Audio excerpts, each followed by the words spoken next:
So Principal Finisterre is the entity of Principal Asset Management that's always been dedicated to emerging market debt.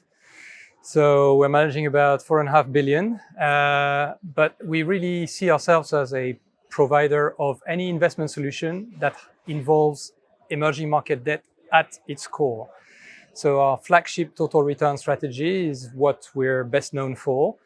But we're expanding beyond that, and it's a strategy that's flexible enough to allow us to detach some subsets of that main strategy into satellite ones. So the idea here is really to understand what investors need and what role can EMD play within their global portfolio and bring a solution to that.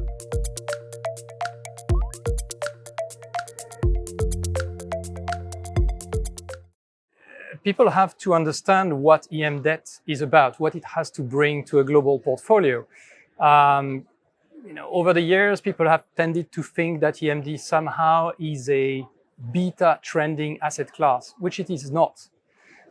If you look back 20 years, you would realize that people are familiar with these sub-asset classes of EM debt.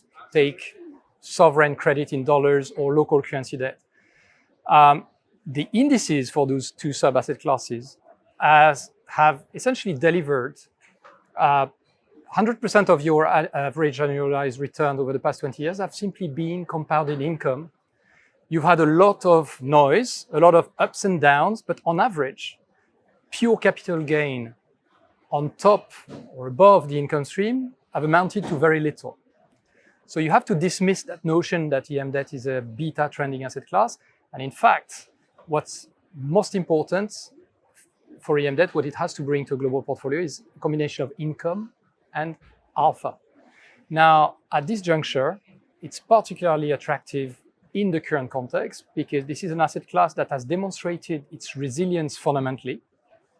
Emerging market countries have resisted, in terms of growth, the shock of a slowing China, rising US dollar, rising US yields.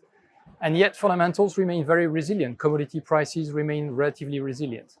On top of that, it's one of the asset classes which has suffered the most in technical terms since 2022, to the point that if you look back 20 years, 50% of all the inflows since 2004 have already been reversed. And we've never seen the money come back into that segment of global fixed income. Global fixed income has seen a lot of revival since the relief we've had on global inflation, but EM debt has been totally ignored. So that makes EM debt as the most asymmetric play as to when the Fed will give us the green light in terms of rate cuts. So that's the best asymmetric play on on the recovery of global fixed income.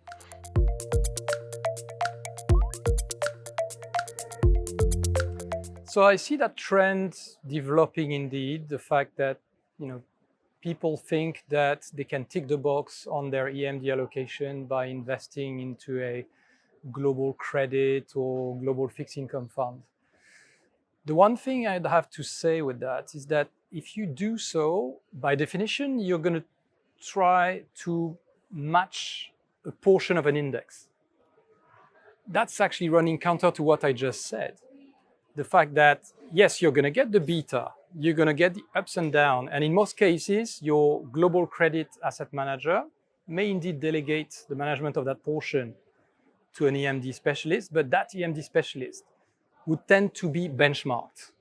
What we're arguing for is that the true value of EMD resides in your ability as a manager to express your convictions and invest on very specific stories without necessarily taking care of how an index is allocated.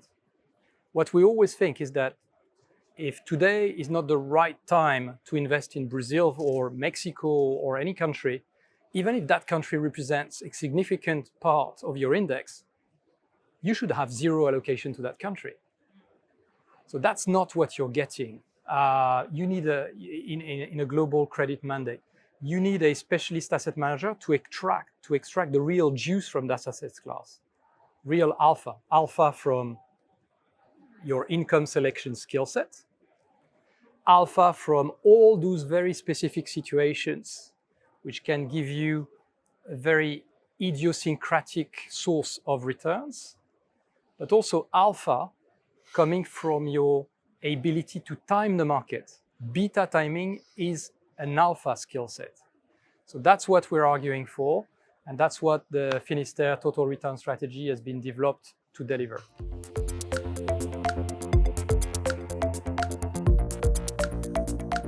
So yes, I mean, I guess first and foremost, you have to form an opinion as to the growth versus inflation trade-off in the US and as to the actual timing of future rate cuts by the Fed. We know we're going to get rate cuts as a next move.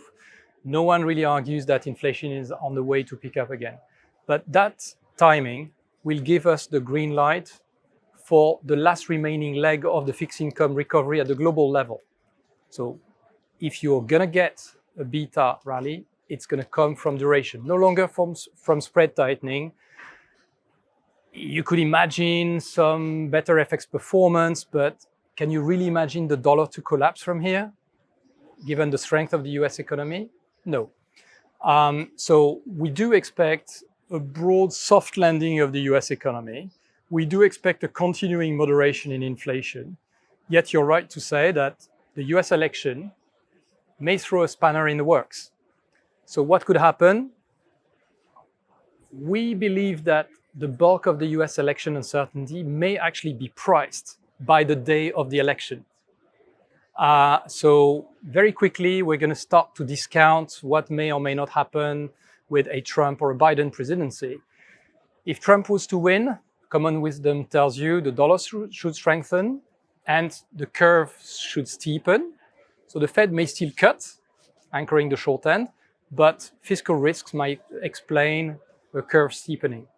So that's what you need to contend with. Does it necessarily derail the prospects of a fixed income rally later in the year? We don't think so. And in that case, EM debt once again, given the cleanliness of technicals, the fact that very few global investors now own EM anymore, makes it the most asymmetric play on the recovery of global fixed income.